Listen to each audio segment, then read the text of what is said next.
Okay, so the bottom of turn 1, moved the Dreadnought on. Did not move the Marines that were hiding in this little corner of a building.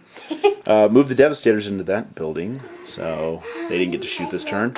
The Land Raider moved on, and along with the Twin Link Las Cannon on the Dreadnought, and the 2 Twin Link Las Cannons on the Land Raider, they managed to shake the Bastion, so those guys are done for a little bit. The Terminators in the woods moved up to the building. Turbo boosted the bikes onto the board, and they're sitting out there with a 3+ cover save thanks to the speed. Whirlwind moved onto the board. The 3 land speeders kitted out with a total of 6 heavy flamers, a very scary unit. I faced it before and I don't like it.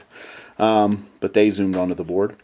And per the Space Marine rules, drop that drop pod into the board. I said that. Oh, I thought you said 3. Sorry. I wish. Both of these guys are Dropped the drop pod right against the building. Out popped Assault Marines, flamed my Devastator squad, and the luck of the Emperor, only 3 of my Space Marines bit it. Oh, and I need to make a leadership test, but I don't think you need to see that on the camera. And so now we're at the top of turn 2 as soon as I get done making this leadership roll. Okay, at the end of the top of turn 2, it was a pretty devastating round for the evil Space Marines on the other side of the table. Plasma Cannon had 2 Gets Hot Rolls in the squad, saved them both, but the one that actually did hit the squad killed 3 of them and forced them to vacate the building. Of course, they're Space Marines, so they'll stop. The Devastator Las Cannon squad popped the Land Raider, wrecked it, so it's still on the table smoking.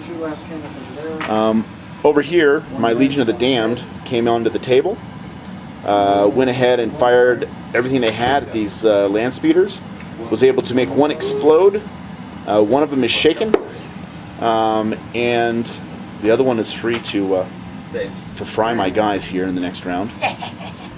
Moved my tactical squad up, shot up this assault squad, also had this squad with the Vindicator Assassin shoot up the assault squad that came out of this drop pod. The only thing left is 1 Space Marine with a flamer, which you need to take a leadership test for.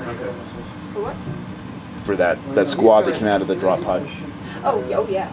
And this Devastator squad of 4 missile launchers fired into that squad of land speeders and shook it again. So cumulative shaking really doesn't do much for me. I'm prepared to go ahead and take some casualties this turn. So we will get right back to you at the end of this turn, though it's looking pretty good for me. I don't think the objective's going to fall. Points on me. I hope it looks good for you. Oh, it looks great. Okay, and so we'll be back with you at the bottom of turn 2. Okay, bottom of turn 2, and these Space Marines moved back into the building, but spread out a little bit because they're afraid of my plasma cannon. The Dreadnought shot a Twin Link Las Cannon at the Land Raider, however it hit that hill, so saved myself in the cover save. These Devastators, these 4 Las Cannons, took their pot shots at the building again, trying to pop it as it is the objective, and shook it again. The Chaplain and the Terminator moved up, took a couple pot shots at this group and missed. Looking over here, Magdalena didn't like my Legion of the Damned, so she shot everything she could at it, wasted everybody except for 1 small, solitary Legion of the Damned guy. Yes, he looks like Chaos, but he is Legion of the Damned, and he has a melt-a-gun, so I'm hoping to kill at least 1 of those speeders next turn. And her reserves came on, so she hit them way over here in the corner. But everything that hit the Legion of the Damned was this Whirlwind, the heavy flamer off of that land speeder, all of these bikes, and actually she took a couple pot shots with her drop pod also. But looking good after the end of turn 2, and we're going to go on to the top of turn 3 where I hope to do some more killy death.